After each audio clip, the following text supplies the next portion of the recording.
If you've spent, I don't know, even 5 minutes online in the last year, you've walked straight into a war zone. And I don't mean a polite debate. I mean uh, trench warfare. It really does feel like that, doesn't it? Yeah. The middle ground is just gone. It's evaporated. It's absolutely deafening. You open up any social media feed, any comment section, and it's just two armies screaming right past each other. On one side, you have the adapt or die crew, Accelerationists, yeah. the ones telling you to get on the rocket ship or you're going to get crushed by it. And then on the other side, you've got the burn it down crowd. The people yelling that this is theft, it's soulless, it's the end of humanity, and it needs to be banned, yesterday. And if you're like most people, you're probably just stuck in the middle of that no man's land, kind of covering your head and trying to figure out if there's even a third option. Or at the very least, just trying to understand why everyone is so incredibly angry. That is exactly why I wanted to do this deep dive today. We're looking at a document called Anti-AI Growing Pains. But honestly, that title really sells it short. It does. It's not just a critique of the critics. It reads more like a psychological diagnostic manual for the entire internet right now. That's the perfect way to put it. What I love about this source is that it just steps back from the tech. We're not going to talk about parameters or GPUs or benchmarks today. We're looking at the human blast radius. Right. Why are we reacting this way? What's actually driving the panic on one side and, frankly, the arrogance on the other. So our mission today is to act as observers. We're going to walk through the anti-AI camp, not to mock it, but to really understand the different anxieties that are fueling it. Then we're going to turn that mirror around. And look at the pro-AI crowd and some of their massive, massive blind spots. Because the source argues both sides are, in a way, missing the point. It's about moving from a debate about tools to a much deeper conversation about wisdom. Okay, let's dive in. The source kicks things off by just completely dismantling this idea that anti-AI is a monolith. I think especially if you're in tech, it's so easy to just dismiss everyone who has a problem with AI as a Luddite. Just one big angry mob that's afraid of computers. Which is the first and maybe biggest mistake the source corrects. It argues that anti-AI isn't an ideology. It's a coalition. A coalition? I like that. It's a bunch of totally different groups. They have different values, different backgrounds, different fears, and they just happen to be pointing their anger at the same target right now. And the source breaks these down into these archetypes, I guess, and I recognize all of them instantly. The first one, and probably the loudest, is the displaced creator. Oh yeah, this is the most visible group by far. Right. This is your illustrator, your copywriter, the voice actor, the translator. Their anxiety is so specific and, I mean, it's honestly heartbreaking. It's the 10,000 hours problem. Exactly. It's the realization that the thousands of hours you spent mastering a craft, the subtlety of shading, the rhythm of syntax, all that technical skill has been compressed into a button press. It's a devaluation event. It's not just about, what's the market rate for a logo now. It's about the value of the effort itself being questioned. Totally. Imagine spending 20 years learning to play the cello perfectly. You practiced when your friends were out having fun, you sacrificed, you built your entire identity around this incredibly difficult skill. Right. And then someone invents a box that plays it just as well, instantly, for free. The crisis isn't just about money, it's about identity. The question becomes, if a machine can do what I do, then who am I? That's existential. But then there's a second group, which the source calls the labor realists. And this distinction is so important. It is. Because they're not necessarily talking about soul or art. They're talking about leverage. Right. The later realist is the person looking at the spreadsheet. They're looking at the junior analyst jobs, the entry-level coding positions, the paralegals. They're not worried about the philosophy of consciousness. They're worried about the next quarterly earnings call. Exactly. They know with absolute certainty that if a corporation can replace 3 human salaries with 1 API subscription to boost their margins, they will do it. No hesitation. It's just cold, hard economic math for them. It is. And their anger is aimed squarely at the precariousness of modern employment. They see AI as the ultimate tool for capital to crush labor's power. It's a very old, very traditional economic anxiety, just with a new, shiny tech wrapper. They're not saying the tech isn't amazing. They're saying the tech is going to make them unable to pay rent. Precisely. Then you have the third group, the ethical critics. Okay, so their focus is different again. Completely. These are the people focused on the supply chain. They're looking at the data set and asking, how is this model built? Did you scrape my portfolio without asking? Did you get consent? Did you offer compensation? It's the whole fruit of the poison tree argument. Right. Even if the output is incredible, if the process to get there was based on theft or exploitation, they want nothing to do with it. They're holding the line on consent and intellectual property. Their position is simple. You cannot build the future on a foundation of stolen goods. There's another group the source points out that I see everywhere online, especially among people who just love internet culture, the cultural preservationists. Ah, yes, the people screaming about slop. The slop narrative, it's fascinating. It really is. This is the fear of what some people call the beige future. The idea is that if you flood the internet with infinite, average, machine-generated content, you just drown out the weird, the unique, the human signal. It's the Library of Babel problem, right? Yeah. If you have infinite books, it's impossible to find the good ones. And the fear is that we get trapped in this horrible feedback loop. AI trains on old AI content, which trains the next AI, and eventually everything just becomes this homogenized, gray, cultural goo. No sharp edges, no surprises, just content designed to satisfy an algorithm, not to challenge a human being. And the source lists a couple more: the power skeptics and the existentialists. The power skeptics, I'm guessing, are the ones who just don't trust the messenger. That's it, exactly. They look at who's building these models, a handful of massive centralized tech companies, and they just see a tool for control. So for them, it's not about the code. It's about who owns the servers. 100%. It's the ultimate tool for surveillance and centralization. And the existentialists, well, they're the ones staring at the ceiling at 3 a.m. asking that question. If the machine can think, what is a human for? Wow. They're the ones grappling with the blow to human exceptionalism. So when we say people hate AI, what we're actually saying is people fear poverty. They fear becoming irrelevant. They fear corporate overreach, and they fear a total loss of meaning. It is a cocktail of our deepest modern insecurities. And the document's point is, if you don't separate these threads, you can't have a productive conversation. You can't talk to a labor realist about creative soul, and you can't talk to an ethical critic about productivity gains. They're fighting different wars. Completely different wars. And this leads to the next section, on the emotional core. The source argues that underneath all these logical arguments, the copyright lawsuits, the economic models, there's just this raw, unprocessed layer of grief. Grief is absolutely the right word. We are, as a culture, grieving a world that we understood. And the source breaks this down into 3 specific losses. The first is the loss of status. We kind of touched on this with the creators, but yeah, let's unpack that. Well, society is built on these hierarchies of competence, right? We respect people who can do difficult things. Yeah. If you could paint a photorealistic portrait, you had a high status because that was hard. It took time and dedication. And AI effectively democratizes hard things. It does. And when everyone can do the hard thing easily, the status attached to it just evaporates. To the person who spent their life climbing that ladder, it feels like a theft of their social standing. Wow. Then there's the loss of narrative. This one. This one really hit me because I realized I've been guilty of pushing this narrative myself. Oh, we all were. We were all sold a very specific, very comforting story about the future of work, weren't we? That the robots would take the boring jobs. Exactly. Robots will do the blue-collar jobs. They'll wash the dishes, dig the ditches, assemble the cars, and humans will be freed up to do the poetry, the strategy, the art. The top of Maslow's pyramid. We thought automation would push us all up. And instead, the robots came for the poets first. The timeline was completely inverted. The comfortable, creative, laptop-class jobs are the ones under immediate threat, while your local plumber and electrician are perfectly safe. That is a massive betrayal of the social contract we thought we had. Parents told their kids, go to art school, learn to code, use your brain, you'll be safe. And that turned out to be a lie. And the third one, loss of control. The rules just changed overnight. I mean, usually when a technology disrupts an industry, you have a decade or so. You can see it coming. You can reskill. You can adapt. This happened in, what, 18 months? Maybe.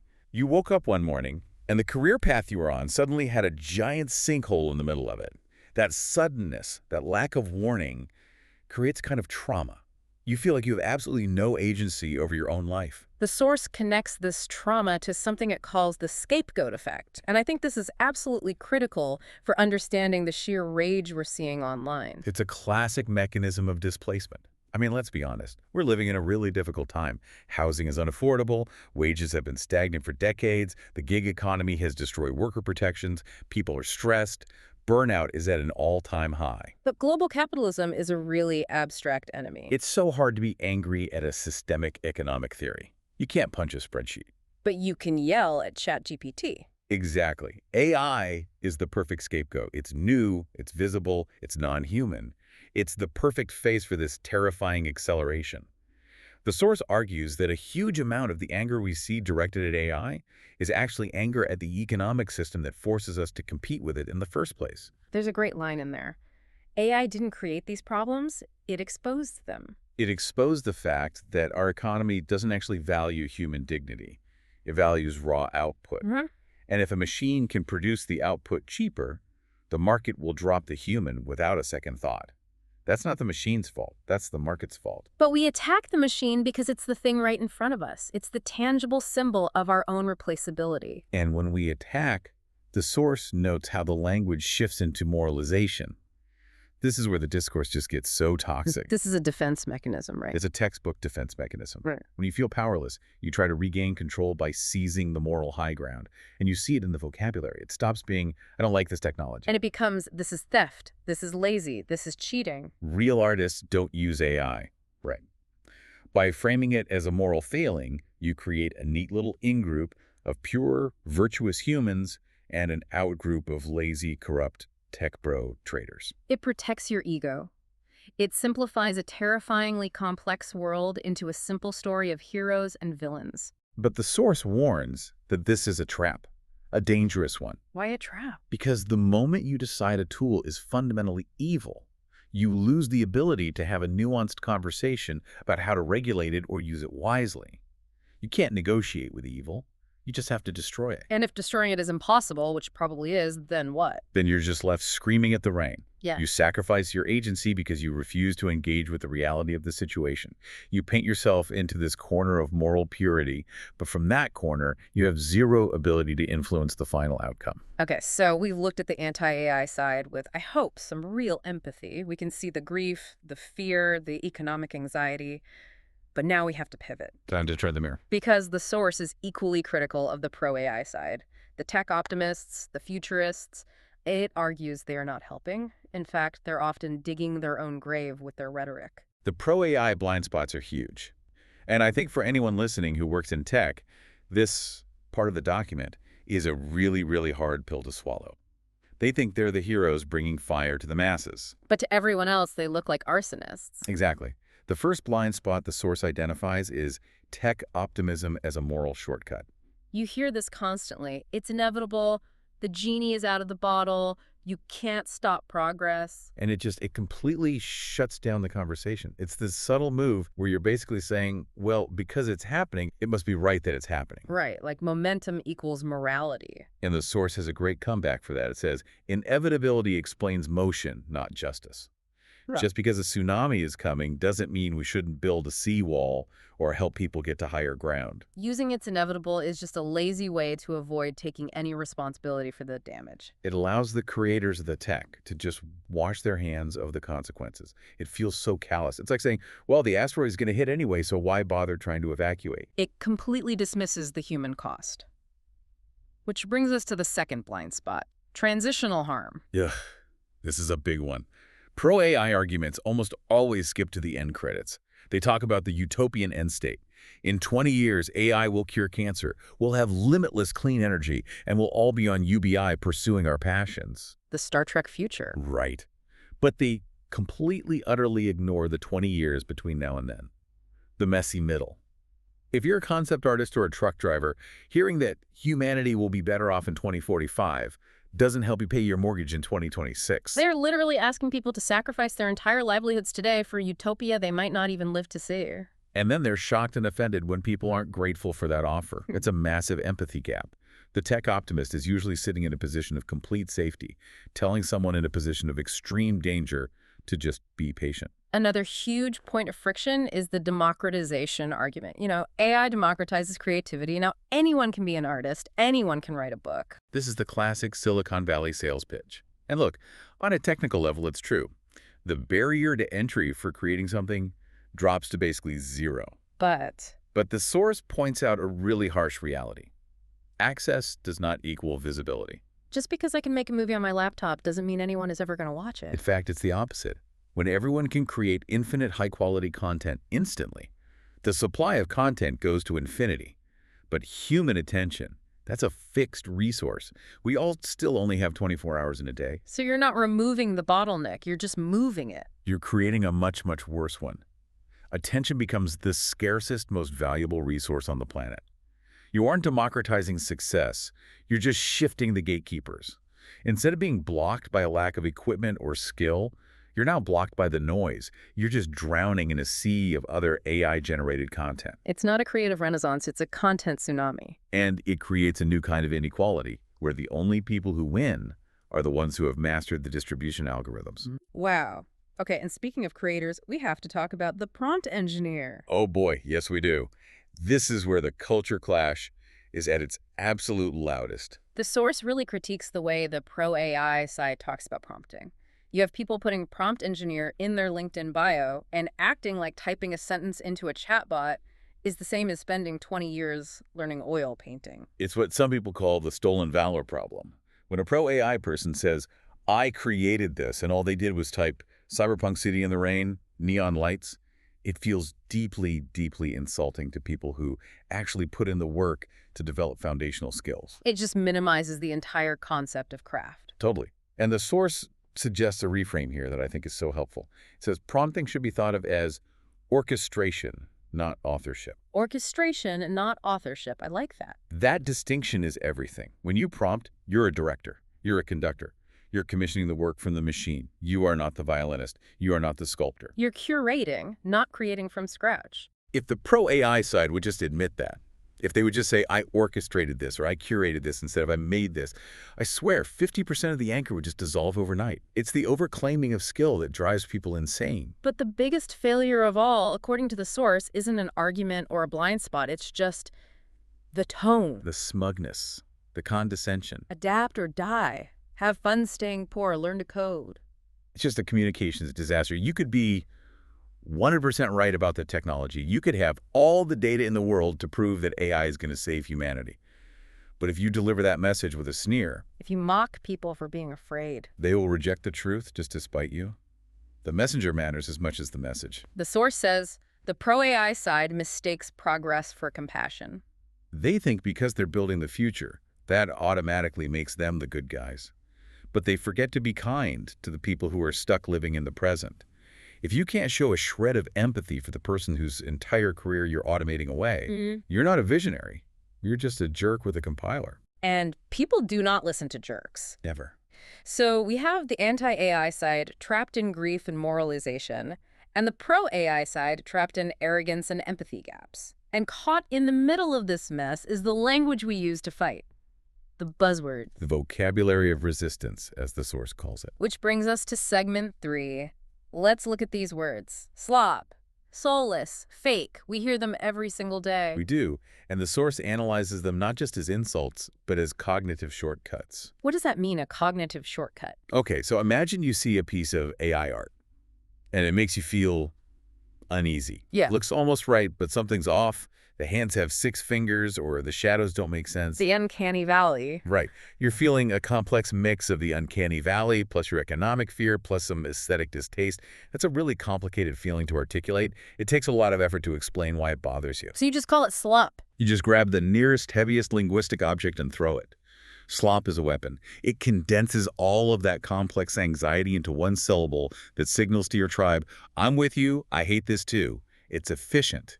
It rallies the troops. But the source points out this deep irony. People are accusing AI of being inhuman. They say, this robot has no soul. But by using these simplistic black and white buzzwords, the humans are engaging in a very, very primitive defense mechanism themselves. They're projecting. This is Psychology 101.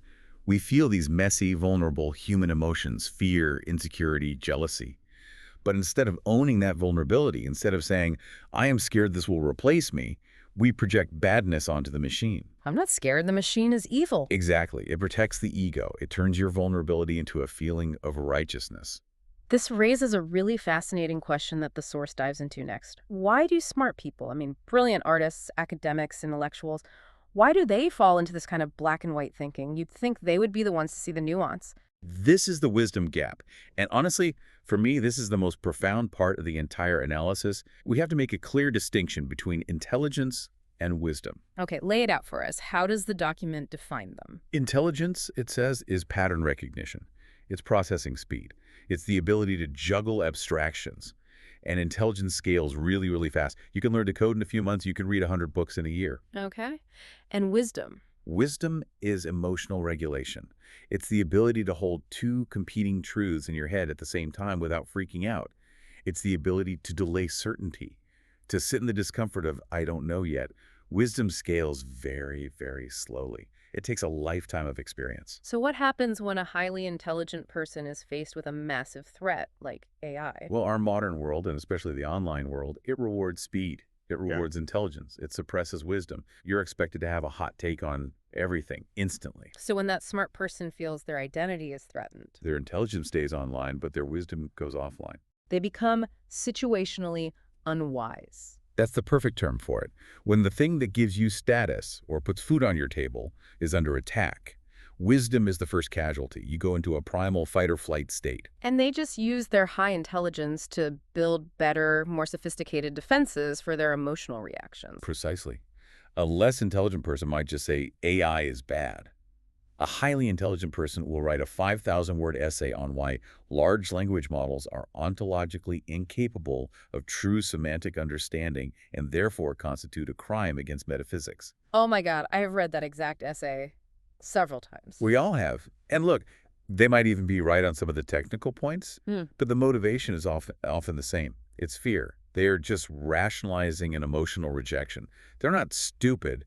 They're just in a state of high threat response. That frame really helps build compassion, doesn't it? When you see someone smart saying something incredibly polarized, it's not that they lost their IQ points, it's that they are defending a wound. Exactly.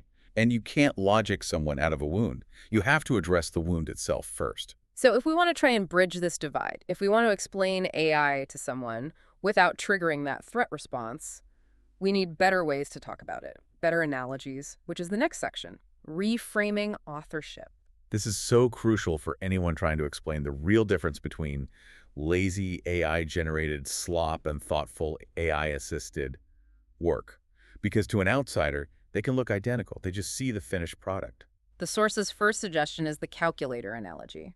This one is probably the strongest for the business crowd or the labor realists. Think about it. You walk into an accountant's office and you see a calculator on their desk.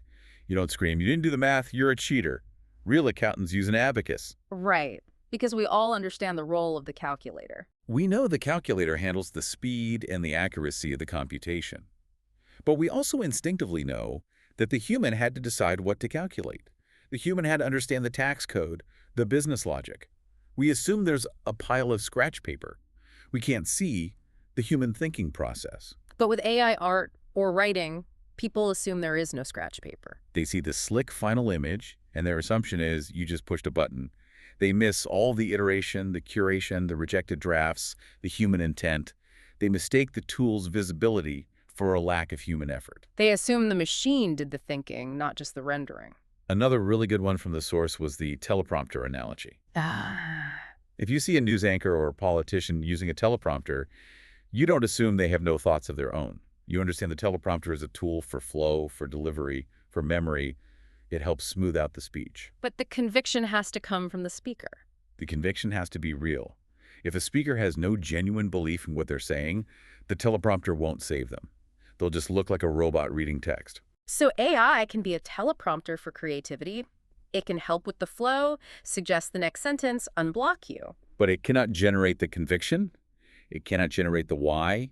If you have nothing to say, AI will just help you say nothing, but very, very eloquently. And the last one, which I think will speak to any photographers listening, is the camera analogy. This is the classic historical parallel. When photography was invented, painters completely freaked out. They said, the machine takes the picture, there's no soul in it, you didn't paint the landscape, the shutter did. I mean, technically, the machine does take the picture. The sensor captures the light, the software processes the colors, but we don't call the camera the artist. We know the artist is the person who chose the subject, who decided on the framing, who waited for the perfect moment of light. The artist is the one who decided what was worth looking at in the first place. So the source argues that outsiders are using tool visibility as a shortcut to judge authorship. It's a form of intellectual laziness on the critic's part, really. Engaging with the actual ideas in a piece of work takes effort. It's hard. Judging the tool that was used to make it, that's easy. Oh, you used AI. I can dismiss this out of hand. I don't have to think about whether it's actually good or bad. It saves them the effort of critical thinking. It's a free pass to dismiss the work without ever actually engaging with it. So we've covered the psychology, the blind spots, the language, the analogies, but the source ends with this big shift in metaphor that I think changes the entire conversation. It suggests we move away from the framework of a debate completely. This is, for me, the most important takeaway from the whole document. We need to stop thinking of AI as a proposition that we're voting on. It's not a bill in Congress we can repeal. It's an environmental change. The wave. The wave. Imagine a massive tidal wave is coming toward the shore. That wave doesn't care if you voted for it. It doesn't care if you think it's fair. It doesn't care if you're a good person or a bad person. It is simply a force of nature. It's moving water. And the source outlines 3 ways people are responding to this wave. The first group is the surfers. The surfers are the ones already out in the water, paddling hard. They're the early adopters, the tech optimists. They're excited. They want to catch the energy of this wave and use it to go faster and do things they could never do before. They accept the risk of wiping out because they want the thrill. They're having a great time. Then you have the swimmers. Okay, the swimmers. The swimmers are the pragmatists. They might not love the ocean. They might even be a little scared of it. They might prefer sitting on the dry sand. But they look at this giant wave coming and they say, okay, I need to learn how to tread water. I need to know how not to drown. So they learn the tools just enough to stay afloat, to keep their agency. They don't have to make AI their entire personality, but they make sure they understand it well enough to not be swept away by it. And then there are the drowners. It's a really harsh term, but in the context of the metaphor, it's accurate. These are the people who stand on the beach with the water rising around their ankles and they just scream at the wave, "You are not allowed to be here. I forbid you to crash. This is immoral." They're relying entirely on moral rejection. And they exhaust themselves fighting reality. They spend all their energy writing essays and making tweets and yelling at the clouds about why the wave is bad or evil. And all the while, the wave just keeps coming. And it crashes anyway. The source has this one line that it hit me like a ton of bricks. It says, surfing is optional. Swimming is not. That's the hard truth right there. You don't have to become an AI artist. You don't have to become a prompt engineer. You don't have to love this technology. But you absolutely cannot afford to be ignorant of it. Because if you don't know how to swim, the current is going to take you wherever it wants to go. It's all about agency. It is. Screaming at the wave feels powerful. It feels righteous. I am fighting for the soul of humanity. But it doesn't lower the water level by a single inch.